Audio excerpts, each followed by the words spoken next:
saya tanya sama Benggala, kita koordinasi.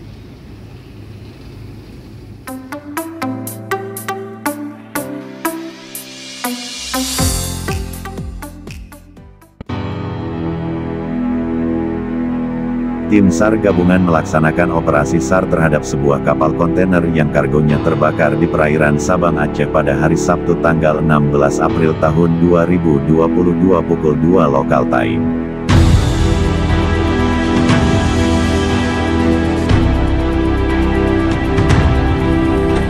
Good morning, sir.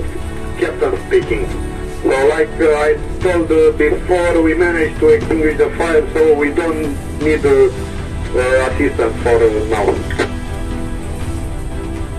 Lisa Mary, because of the situation is now from our country, so you have to stay in your position because we have to make sure that you are safe. So please stay in your position until we make you sure that you are safe, so you can get away. Over. Okay, we'll keep our position.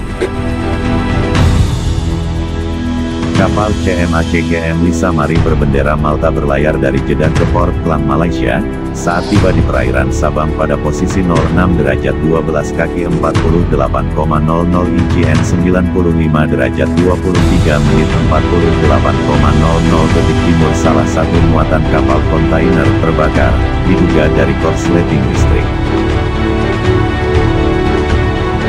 Kapal tersebut kemudian mengaktifkan signal distress atau signal darurat yang diterima oleh MRCC Port Klang, Malaysia. Informasi tersebut diteruskan ke Basarnas Banda Aceh dan Selat Sabang untuk meminta bantuan pemadaman.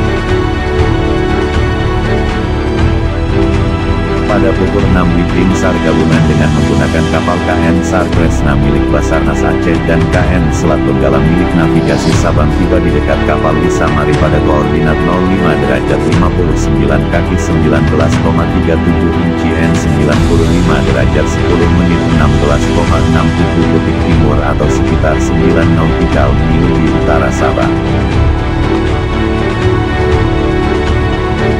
Selanjutnya langsung melakukan pengecekan dan memastikan kebakaran muatan kapal sudah padam serta memastikan kondisi seluruh ABK kapal tersebut dalam keadaan aman dan selamat. Setelah diyakinkan kondisi aman maka kapal Lisa Mari melanjutkan pelayaran kembali tujuan Port Klang, Malaysia.